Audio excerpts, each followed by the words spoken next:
Hello, and yes, good afternoon to you. Welcome to this week's webinar from Thomas Westcott. My name is Patrick Tigwell. I'm a general practice partner with the firm at their Exeter and Tiverton offices.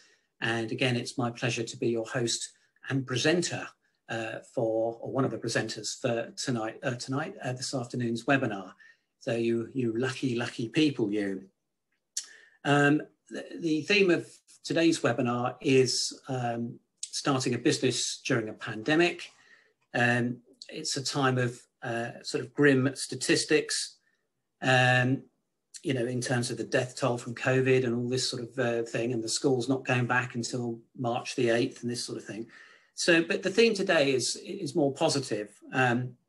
We have two presentations, of which mine is one, on starting a business. And then we have a great presentation on the Exeter Works initiative. And we'll hear more from the guys later on that. So how is it going to work? Well, I'll kick things off in a minute with my presentation, which is the top 5 points any prospective business owner needs to know before they take that plunge into making their sort of widgets or whatever they're doing. And I'll pass over to my first guest of the afternoon, Rebecca Devilly-Atkinson. Now, I'm delighted to welcome Rebecca to the call. She's a company commercial solicitor, or as I've heard it said, a COCO solicitor. I'm more of an Ovaltine man myself, but I'll let that slide. And she's with the regional legal firm Wollens, and I think mainly based at their Barnstable office. After we've heard from Rebecca, Rebecca's going to be talking about the legal aspects of starting up a business, sort of limited company, sole trade, that kind of thing. So after her, we'll hear from my other guests, and they'll be giving us a talk on the Exeter Works initiative. And I'm delighted to welcome Jo Kane. She's the MD for Cathedral Appointments in the City and an Exeter Chamber board member, board director, and also sort of doing that presentation with her is Rosie Bates, who's a business and skills manager with Exeter City Council, the Exeter Works Initiative being a joint venture from the Exeter Chamber and the City Council. So that'll be it'll be lovely to hear from them. I see Jo's changed her name on her thing to Jo rather than Joanne, because we were joking about this in the sort of the practice session, that Joanne seems a bit formal, doesn't it? Like you're still at school or something like that. So, so moving on, I'd also like to thank Elisa Freeman for her efforts. Elisa's in our marketing department and she's in charge of our webinars and the webinar program going forward. She's also emailing, she'll email you a copy of this webinar to you. And a new feature today is a survey that we'll invite you to do when I'm just sort of wrapping up at the end. And also there'll be a link to that in the email to you. We've had some questions submitted, but if you haven't submitted a question, but you still can, there's the Q&A button down there. And just put anon or anonymous if you don't want your name sort of read out. And we'll try and get through as many as we can. But do bear in mind, we can't answer every question on the call, but we will do so after the webinar's finished. When it has finished, if you'd still like to ask a question, yes, you still can at the events@thomaswestcott.co.uk sort of address. So without further ado, I'll hand over to our first speaker, which is me. So sorry, it's me again. And I will start my screen share. So hopefully that works.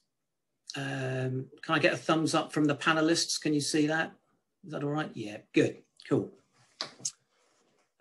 So starting a business during a pandemic, well, you know, why would you? And I deal with a lot of startup businesses.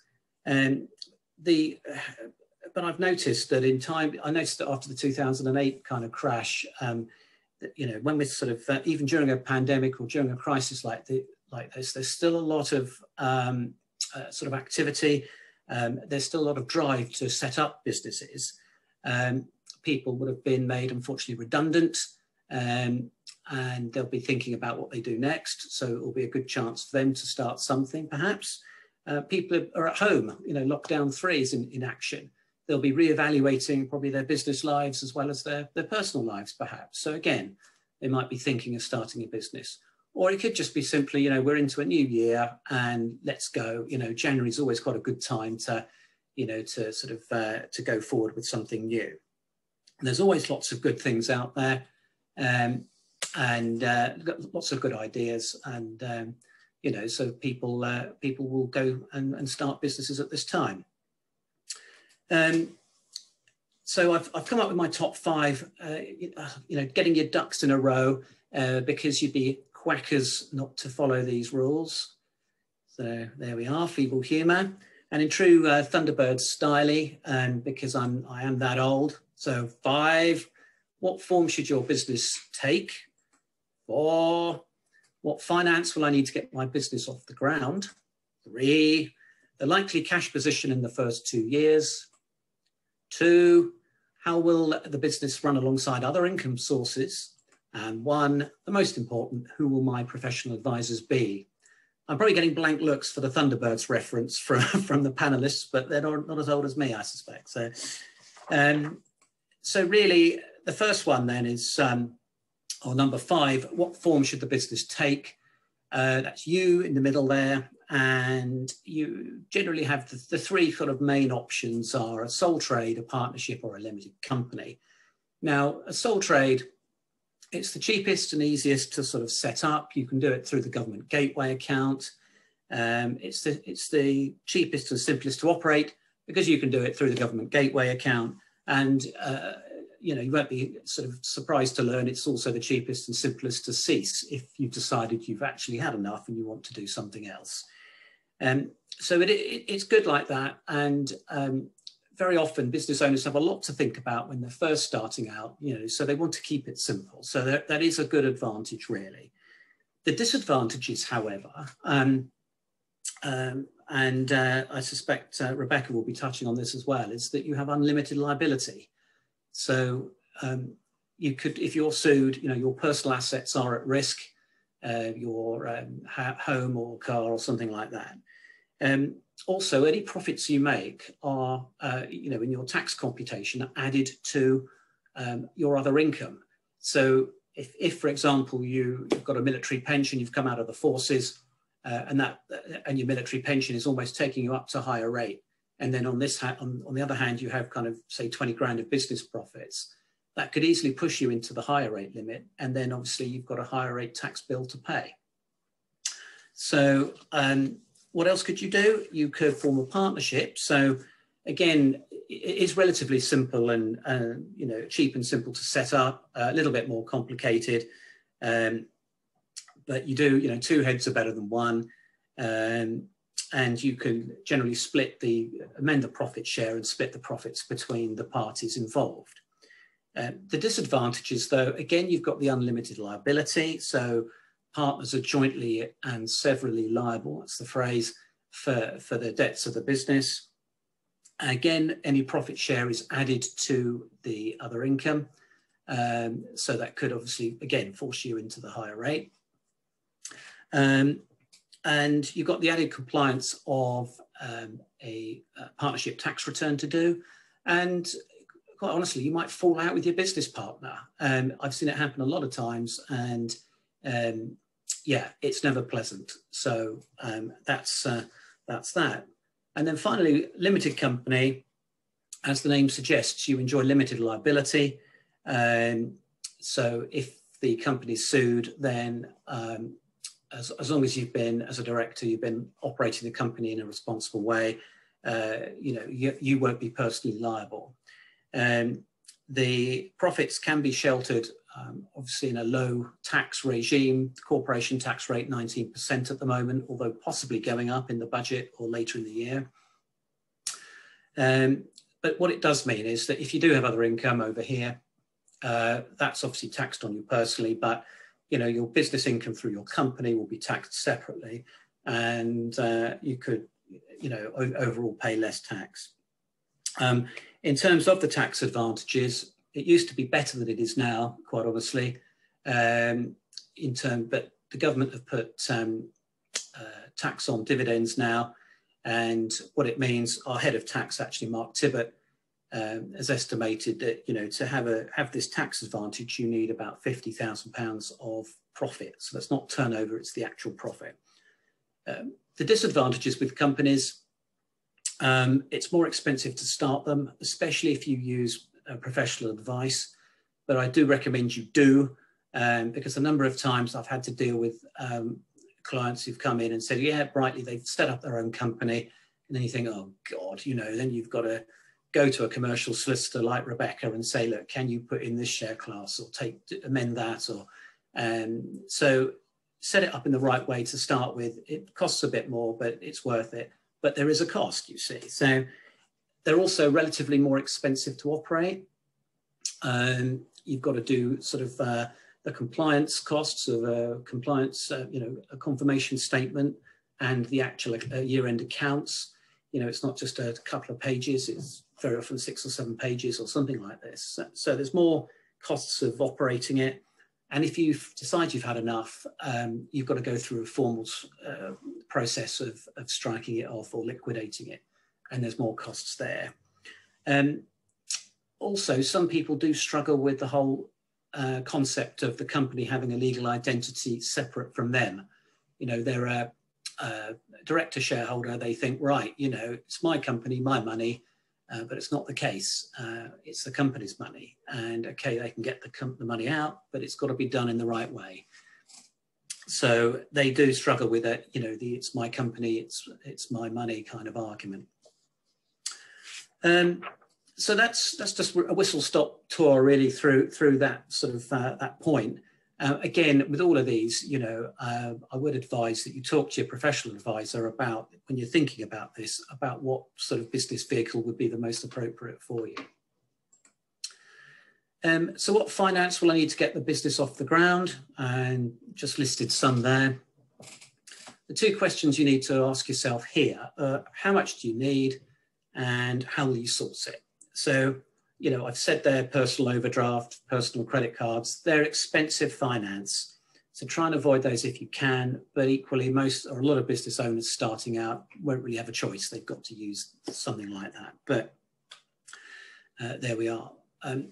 Another tip is to really, to match the kind of the finance with the asset you're buying with it. And if it's a long-term asset, so for example, if you're a business owner and you want to buy a van that you're going to have sign written and everything else, try and, you know, that van will generate business profits or help generate business profits for the business over several years. So get finance that actually matches that. So you're not all, you know, in day one or in the first year, you're having to shell out a lot of finance for an asset that won't be producing income for a few years. You've got the startup loan there in the middle of the screen. Run through the British Business Bank, £25,000 or up to £25,000, fixed rate of 6%, I think. So again, think about that. Grants, you know, people ask us about grants, and we can advise on that, but it does depend on the area of the country and the sector you're in. And I mean, that could change. Things could improve with the post-Brexit environment and the government willing to or wishing to promote business out of a pandemic. So we'll see where that goes. So talk to your advisor about that. And what I would say is just don't overcommit on your finance needs. Start simple and try not to get yourself saddled with debt, because then it becomes the debt dominates the business and you're chasing your tail all the time. And the likely cash position in the first 2 years, a nice sort of nice pot of gold there. And why do I say that? Well, it's a sad fact that most or a lot of businesses fail, startup businesses. In fact, I was looking at the ONS statistics for the period 2014 to 2018. So that's, you know, pre-COVID and pre-Brexit. And the survival rate for a business surviving to year 5 in the Southwest was 45.9%. So obviously over 50% of businesses don't survive that long.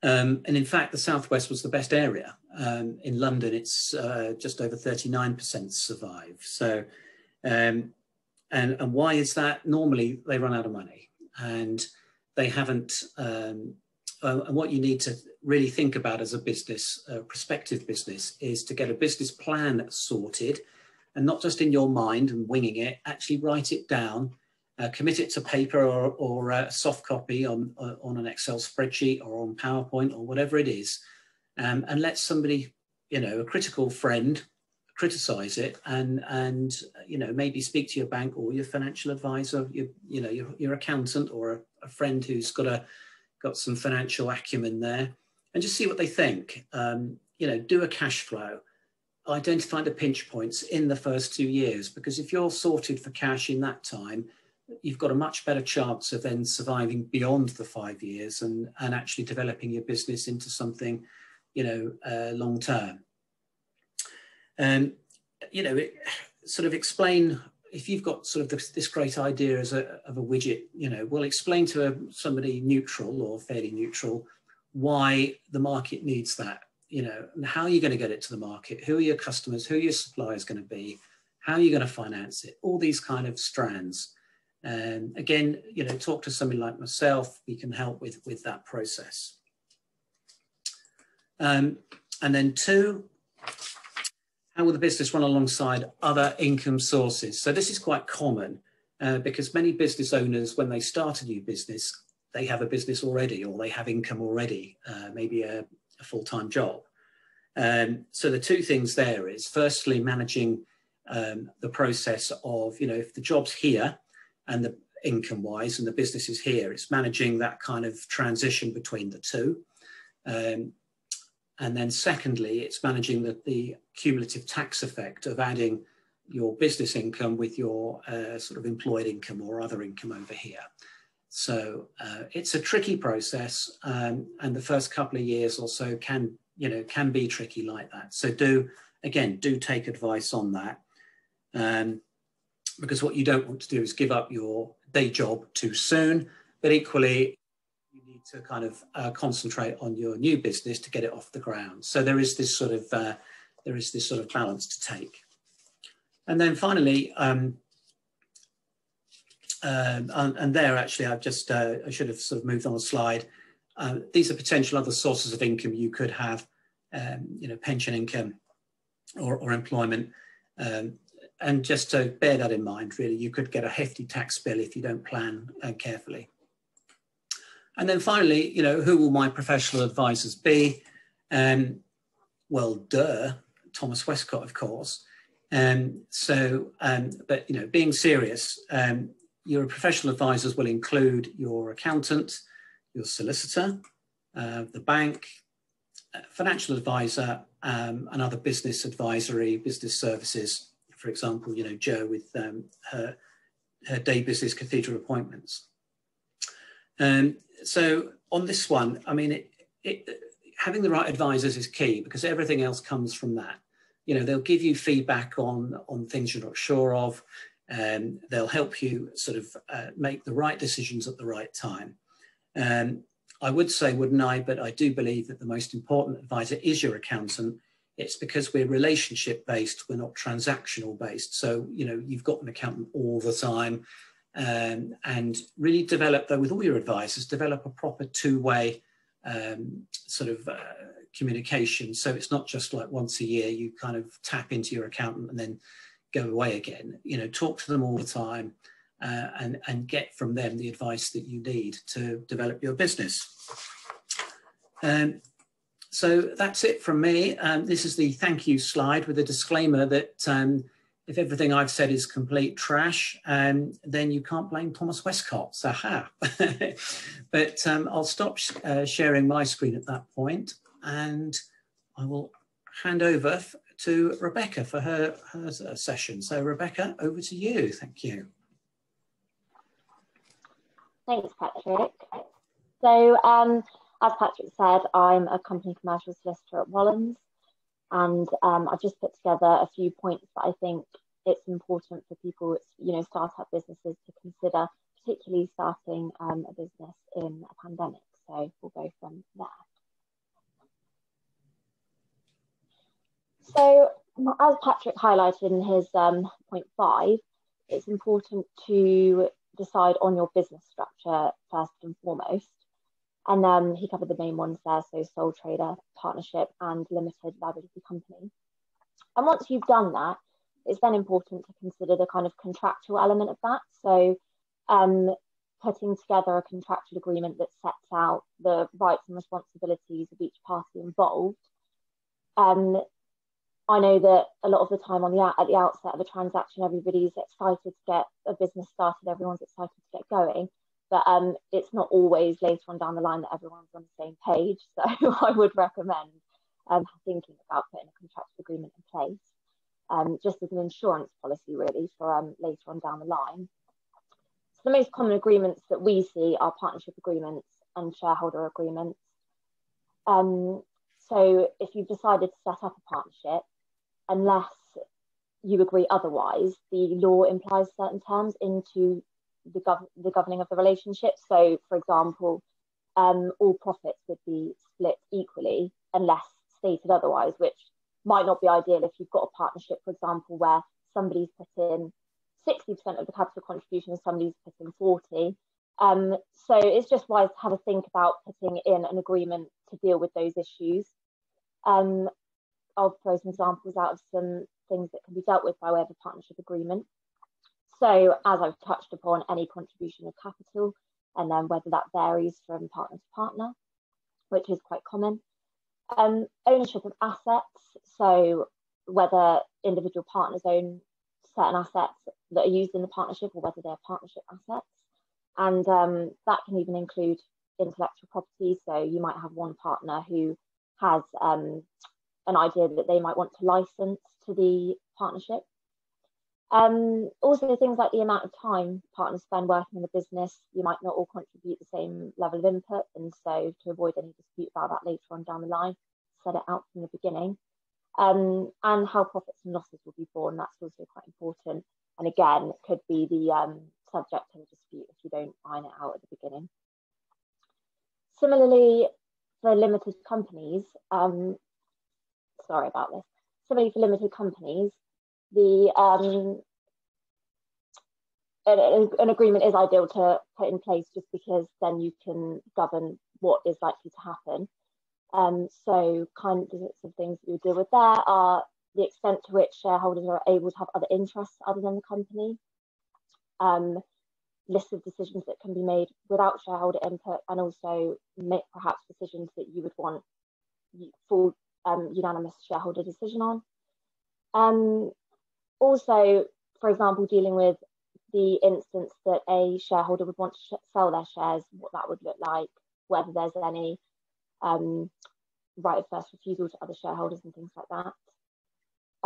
So yeah, it's important to consider those issues from the outset when you're starting up a business, just to avoid any kind of later disputes once as and when they arise. I do apologise for this. My cat snuck into the room. It's a classic zoo. So the next issue that I would consider quite relevant to startup businesses are to have the correct policies and procedures in place. So businesses are legally obligated to have certain policies and procedures. There are quite a few that could apply, but in light of the recent, and current pandemic, I would say that the most applicable policy to consider is one that deals with health and safety. Businesses are finding themselves more and more in a position where they have to secure a COVID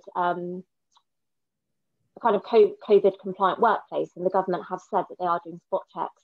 So once restrictions are eased, it will probably become more relevant. But things that businesses with a physical presence should look out for are things like doing a risk assessment, which will form the basis of your policy, and that will include things like adherence to social distancing, and that's both with customers and staff. So reducing capacity, taking bookings for certain types of appointments and appointment only meetings. Hygiene procedures as well are quite important, so frequent cleaning, that kind of stuff, wash your hands and sing happy birthday as we know it as. And the government do set out quite detailed guidance for that is sector specific, which I'd recommend that people would have a look at. But I would say that at the moment is one of the key policies that you should consider. And then secondly, for businesses that, there's a lot of startup businesses that are online only or without a, bricks and mortar presence. Businesses like that have employees, you might want to think about home working policies, so that the staff know what's expected of them, and you can kind of carry out that risk assessment from a different perspective. So things like confidentiality and working from home and how that will all fit in together, which is obviously quite important. There's a few other policies that would be relevant just on the side, so data protection and privacy, equality and diversity, and grievance and disciplinary, just to name a few.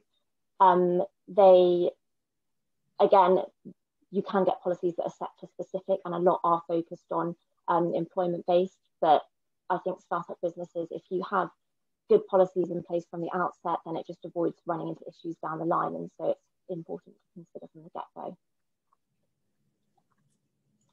A hugely important one, particularly in light of the pandemic, is terms and conditions.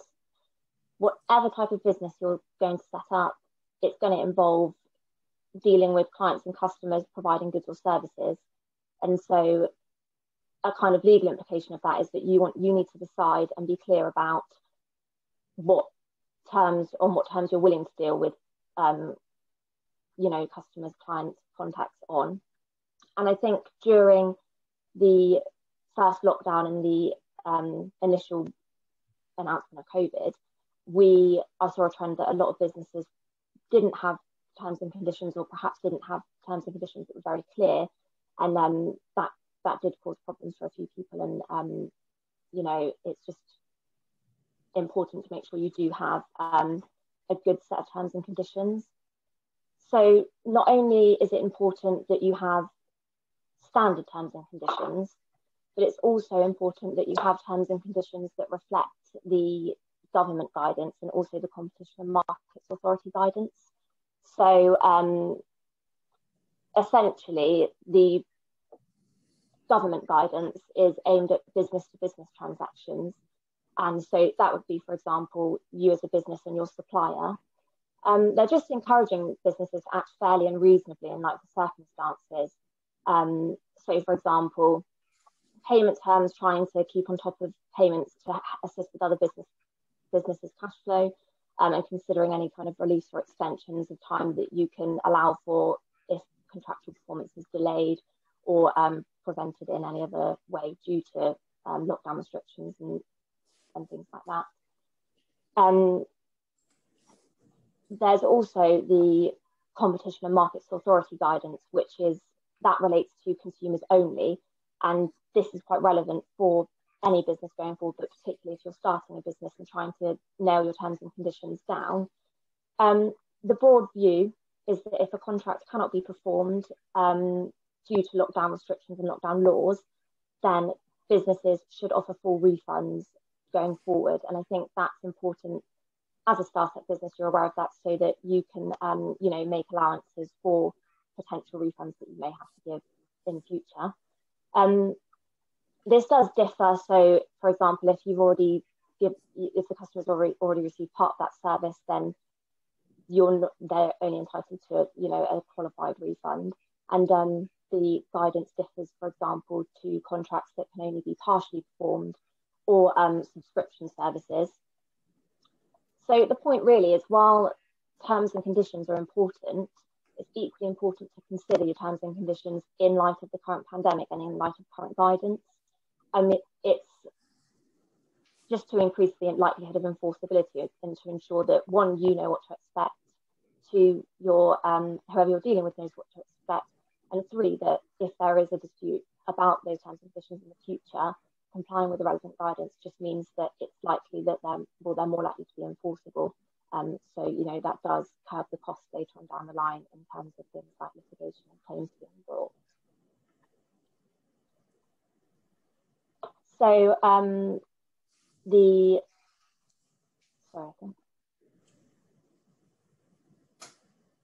so the next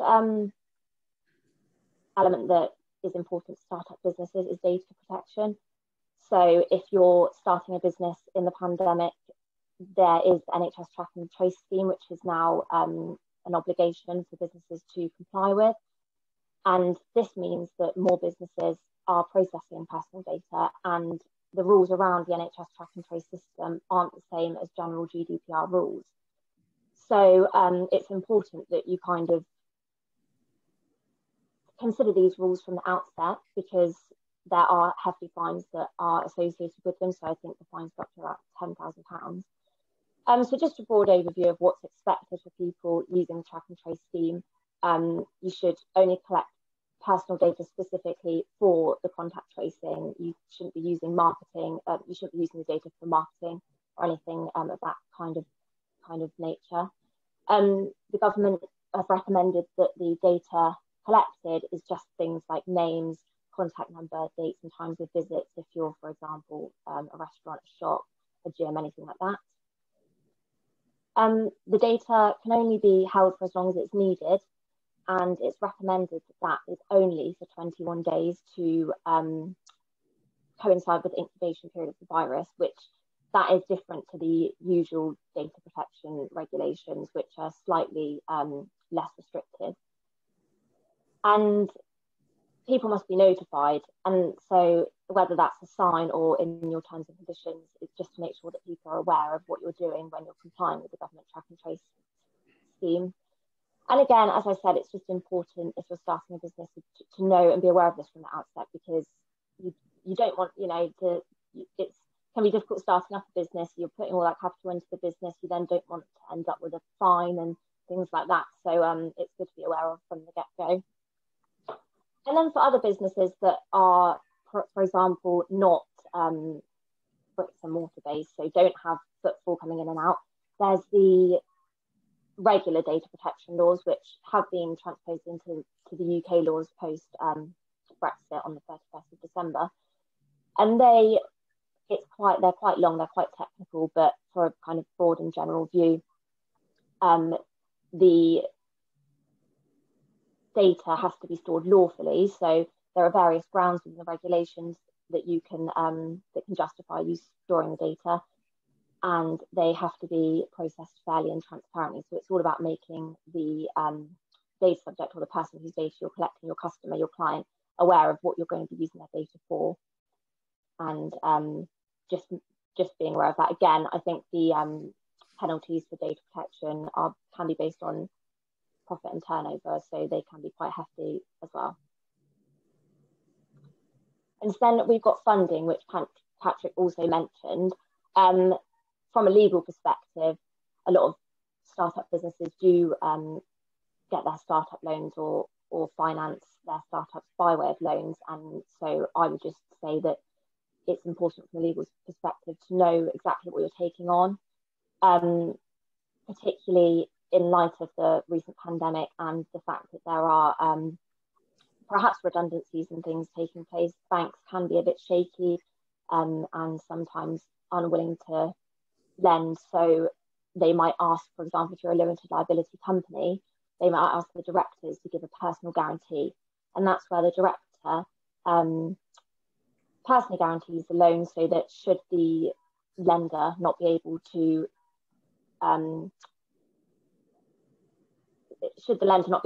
obtain the money from the company by way of repayment of the loan, then they are able to go to the directors personally, which means that obviously that kind of veil of limited liability doesn't apply anymore. It's important just to get some advice and just to consider for example, in what circumstances would the bank be able to ask for repayment, and when that would fall on your shoulders as a personal guarantee if it can't be repaid by the company. And then government and state funding, as Patrick mentioned, it's quite area specific. So it depends on your council and various governments that you're obtaining funding from. But this one is something that you really would need to be alive to the terms and conditions of, just because quite a lot of the time you need to be able to comply with state funding, and also they may have conditions on how and when the money can be spent. So you want to make sure that you're complying with those conditions when you're using those funds. So that's kind of a broad overview and a general overview of issues that I think are particularly relevant to startup businesses and in a pandemic. So I hope that's helpful. And if you've got any questions, just let me know. Yeah, thanks, Rebecca. Yeah, no Zoom call is complete without a rogue pet. So that's a tick in the Zoom bingo kind of card. Now we need family members coming in with a cup of tea. We do have some questions, but I think in view of the time, I'd like to get on to Joe and Rosie for the Exeter Works bit, and then we'll know how much time we've got left, and we can sort of fit in some questions then. So Joe, Rosie, whichever of you would like to go first, or tag team, go for it. But you're both on mute at the moment. Hello, can you hear me? Yep, that's fine. Okay, great. So Riz and I are just going to do a couple of introductions. So thank you very much, Patrick, for your intro at the start. So I'm Jo Kane. I'm the owner of Cathedral Appointments in Exeter. We are a long-standing independent recruitment consultancy. And I am also a board director of Exeter Chamber, having joined the board in 2017.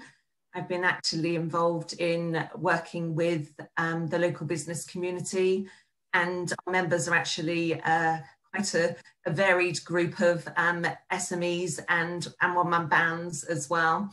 I work very closely with Rosie Bates and on the Skills Advisory Group, and I'll let her introduce herself. Thanks, Jo. So good afternoon, everyone. I'm Rosie Bates, and I'm the Skills and Business Manager at Exeter City Council. So I have responsibility for our skills strategy and all the work that we do in terms of supporting businesses, the workforce, our residents with their skills development. As part of the work we're doing around recovery, Exeter Works is a really pivotal pillar for us in terms of that work. And like Jo says, working very closely with the Chamber on that. I'll hand back to her. Sorry, and there we are.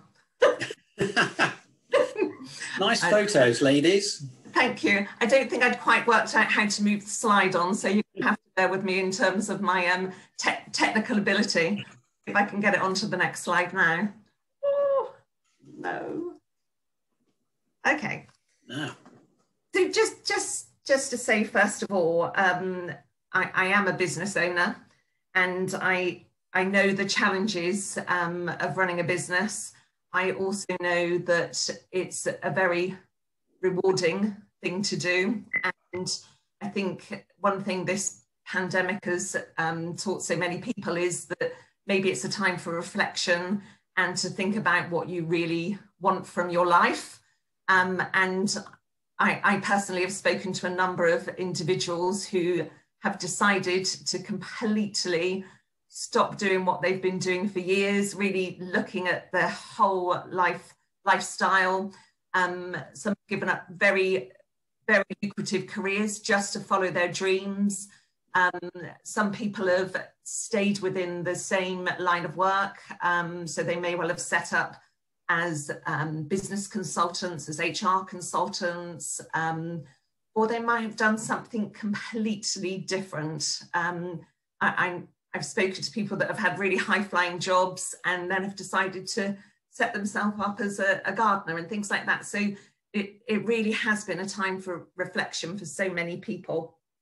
And I think this whole pandemic has created this pool of people that possibly want to go into their own business, or actually they've found themselves out of work, trying to think about what to do for the future. So Exeter Works was created as a joint collaboration between Exeter Chamber and also Exeter City Council to try and address the issues that the pandemic have created in terms of individuals looking for work or looking to pivot and create their own business. The the main aim of it really is to try and keep Exeter's economy moving and to keep those unemployment levels down. It's difficult to know how the unemployment levels are going to be moving forward, but I think we are a very creative economy here in Exeter, and when so far, touch wood, we don't seem to be as badly affected as other areas, and I think that's down to the creativity of the people within the city. So Exeter Works is a one-stop portal at this point, but I'll leave Rosie to talk a little bit more about what it's going to also be created into. And it's a signpost for anybody looking for information. It's sponsored by some great organisations, including Cathedral Appointments. Also Thomas Westcott, Building Greater Exeter in Exeter, and One Voice Media. And if you haven't had a look at the website, it's exeterworks.org. Have a look, but I'll leave Rosie to give you a bit more information on the business side. Thanks, Jo. Yeah, like Jo says, the Exeter Works online resource really is there to provide signposting to the whole range of excellent organisations that we have working across the city that are able to support people, whether that is I've been made redundant, you know, how can you help me? I need some skills development, I want some training to help me progress in my career, or I can see that the job I'm doing is going to change, I want to be ready for that. And we were really conscious and keen to make sure that actually as part of that we address the need within people for them to think about starting their own business. So we do have a whole section on there that guides people through the different organisations. Some will be more appropriate for people that have started up and are looking to grow, develop and change.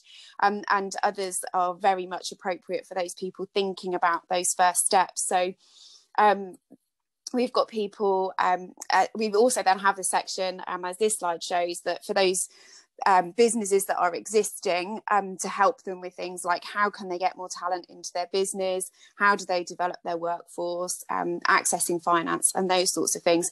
And crucially, you know, we're really keen to support businesses that unfortunately do need to make people redundant, because we have all of the support on the flip side to help and support those people to hopefully get them back into employment as quickly as possible. So just to touch on the business services, I feel a bit like Chris Whitty. Jo, next slide, please. So in this section that there is about how to start a business, we feature just some of the key organisations in the city. So I would, I suppose, highly recommend the Business and IP Centre for those people who are just thinking about whether to start a business or not and things that are involved. So the centre is based in Exeter Library and also in Barnstable Library as well, and affiliated with the British Library. So access to a huge amount of resources, seminars.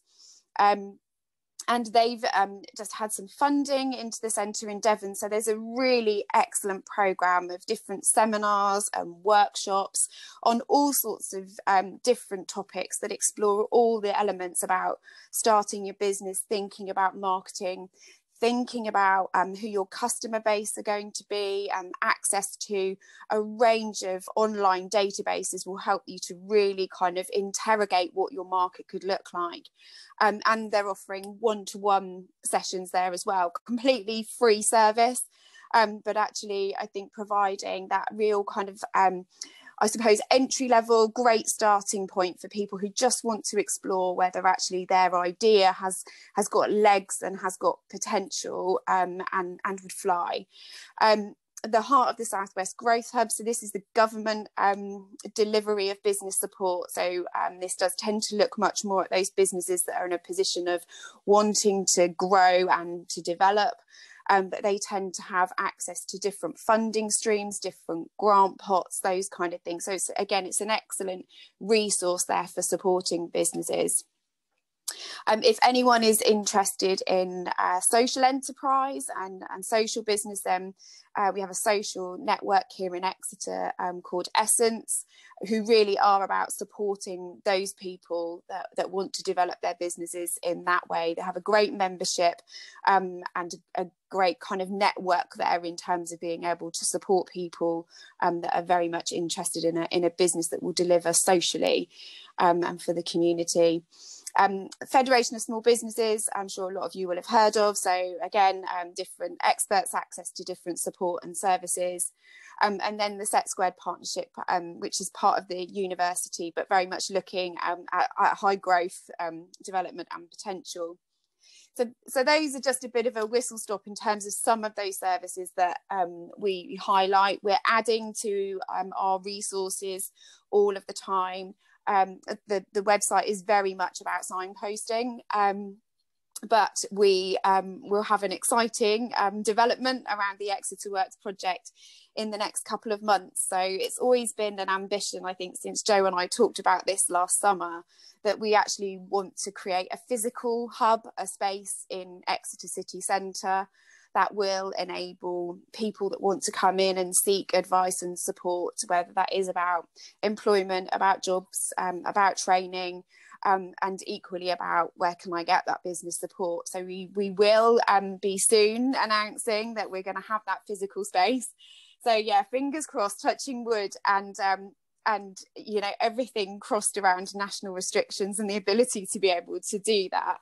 But we will have a space in the centre of Exeter that will be, you know, very much a professional, friendly, collaborative space with a range of different partners in there that will be able to support and advise people on all sorts of things related around business, employment, skills and training. So we'd encourage you just to keep up to date with Exeter Works across our social channels. So we're on just about everything. So we are on LinkedIn, Instagram, Twitter, Facebook, and sharing great news and stories, sharing vacancies, and yeah, it would be great to be able to be connected with all of you and to help you as much as we can. So thank you very much for listening today, and I'll hand back to Patrick, I guess, at this point. Thank you. Or Joe. Or Joe, yes. I was just going to say, I think it's worth pointing out that although, you know, we are Exeter Works, this isn't just Exeter centric. The travel to Exeter work area, anybody is welcome to sort of register, get involved with us. Thanks then, Joe. Yeah, because that was one of the questions we've talked before, haven't we, about that it covers sort of greater Exeter, doesn't it? And that includes the sort of the catchment that people would kind of drive in from and that sort of thing.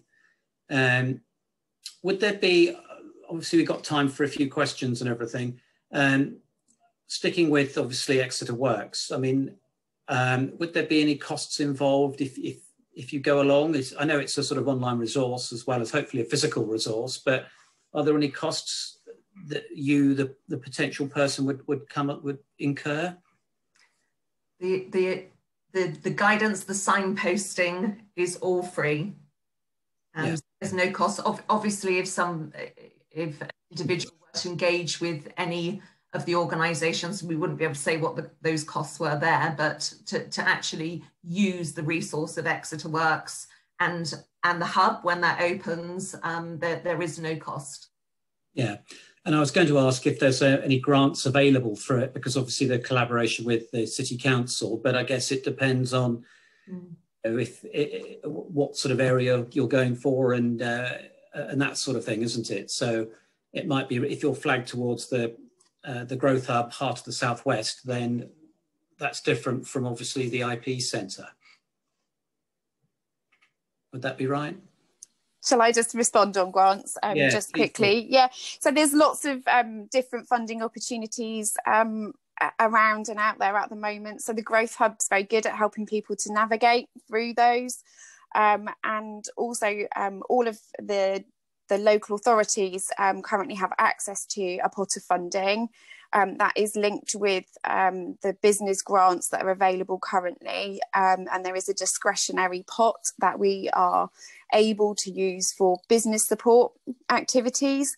So we're currently working through, we've got a long list of ideas of things that we can be doing in Exeter to support our business community. So we'll be working through what those look like, and some of that may well be grant funding, enhancements to business support where the right things aren't quite in place. So there is actually stuff out there at the moment. I know it doesn't always feel like a particularly cheery place, but there should be some opportunities there for everybody.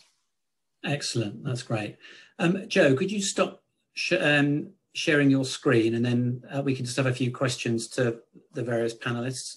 That's lovely, thank you. We've had a question actually from Sarah Hutton, suggesting, I suggested earlier that banks as advisors to startups. How are you finding this in recent months, finding and accessing bank people? It's a very good question, really. And I did get into trouble on a webinar for saying that essentially the banks had been too slow, and things were grinding to a halt a little bit. And they said, "Oh, that's unfair. Give me specifics." But I think the general point is, anecdotally, they've been under a lot of pressure with it. They've done all the C-bills and the bounce back loans and this sort of stuff. And even with the C-bills being sort of 80% backed by the government, there's still a lot of admin for them to do, plus COVID, people working from home. So the answer is they've been very slow. And in fact, I have heard from that they're not, a lot of banks aren't taking on, or the mainstream banks aren't really taking on a lot of new customers, unless they are really the top of the tree, top sort of potential clients for them. So you might want to, go to the main banks, obviously, and see what they can do, but also consider banks like Starling or Tide or one of these challenger banks, because if all you want is a sort of basic account opening service, then you might get it from there online, and it can be done in an hour or something online. So have a go at that. Rebecca, I know a question I've come across a lot is with partnership agreements. They do, obviously, if you get one done by a proper solicitor like yourself, they do cost, and so business owners might say, well, it's a cost I don't need at the start of my business, and also I'm getting on fine with my business partner, stroke wife, stroke husband, whatever, so I don't need it. But how would you kind of counter that? Absolutely, I know what you mean, that businesses have a whole range of other costs from the outset. But what I would say is, even though everyone's getting on at the beginning, you just never know what's going to happen. And I know that, we all like to think that nothing bad is ever going to happen, and that we're all going to nod and smile and agree all the time. But it's just not always the case. And I just think that having that expense at the outset really does provide you with an insurance policy later on down the line, when there is maybe a difficult decision that it might be one that, you're glad that you have a partnership agreement in the end, because the decision could cause an argument or could be a bit of, cause a bit of contention. And so having that agreement at the outset, I think there is where it provides its worth. And also, a legal battle and litigation is a lot more expensive than a partnership agreement, for sure. I know that a lot of firms now streamline their process with partnership agreements, and there's a lot of things in place, for example, questionnaires and things from the outset that can reduce the costs as well. So there is that. Yeah, thanks for that, Rebecca. And I think with Jo and Rosie, they're a partnership that will never kind of see any bad times, because they just get on so well, don't they? Couple of questions actually we had prior to the webinar. Laura saying, I've funded the setup of the business from our savings. How do I pay myself back once in a position to do so? If it's a loan to the business, Laura, then you can just take it out of the business. It's tax neutral. So, that's fine. But do feel free to get in touch if you want a bit more detail on that. And Anita, currently making crafts as a hobby, would like to know the steps I would need to take if I decided to turn this into a small business. Well, I mean, this is the webinar for you, isn't it, really? I mean, if it's less than £1,000 turnover, then, you know, you can just get away with, you don't have to declare it to HMRC, because HMRC give you £1,000 of costs essentially to weigh against that. But if it's more than 1,000, then yeah, you need to talk to somebody like myself or a financial advisor just to sort of set you up in the right way, really. I'm happy to have a free Zoom call with you. And I think one other question. Yes, Rebecca, just one final one then. I mean, would you recommend, if you're I find there's a lot of husbands and wives, you know, in business together, would you recommend a partnership agreement there? You know, because you could say, well, yeah, but if we ever split up, you know, the husband or wife would have half the business anyway. I mean, what are your thoughts? I mean, it's not always the case that it would be split 50-50 in a divorce. A lot of divorce cases go based on needs anyway. But what I would say is that kind of point is important, because, for example, you might have the instance where there's a husband and wife in business, but they've each contributed separate amounts of capital or things like that. So that's where an agreement could have kind of a place to help. But I do think that, again, I know that the notion is that people get along and you know, they're not going to fall out, but I just think that you can't always guarantee that. So it is, I would say yes, I'd still recommend an agreement. Yeah, okay. Oh, that's good. Well, thanks for that. I'd like to start wrapping things up now. We are sort of approaching the 3 o'clock mark. As I said earlier, and Elisa's sending something on the chat there about the survey. If you'd like to submit a question or an additional question, events@thomaswestcott.co.uk. We have another webinar in a couple of weeks on the construction industry and the reverse charge on that, the VAT. We did have one a few weeks ago that was very well received, so it's a refresher on that. So if you're in the construction industry, do tune in. Just a couple of points just to bear in mind. We've got the budget on the 3rd of March, on Wednesday the 3rd of March, possible rise in corporation tax, possible pension relief restrictions. I think probably the money's on Rishi kind of delaying the pain until perhaps the autumn, but just keep an eye out for that. Yes, your tax return can go in at the end of February, but without a fine, but the tax is still liable at the end of January, so don't get caught out. If you do have a large-ish tax liability, HMRC do have this payment plan option. If it's under 30,000, you can sort it yourself online. So bear in mind for that. And also, if you're self-employed and have been claiming the self-employed income support scheme money, the deadline for the 3rd payment is tomorrow. So don't forget that. And also this time, don't forget, you've got an added condition. You've got to demonstrate a significant reduction in trading profit. Also, just finally on that, or final point is that I've written a booklet on for business owners that have started a new limited company, and we're just putting the finishing touches to that. So if you'd like a copy of that, soft copy at the moment, just send us an email. And then finally, I'd just like to thank our speakers today, Rebecca, Joe and Rosie. So thank you very much, ladies. And thank you to all our lovely attendees. And then have a great rest of the week. And as ever, channeling my inner Ron Burgundy, stay safe, Devon and Somerset. Thank you very much and good night.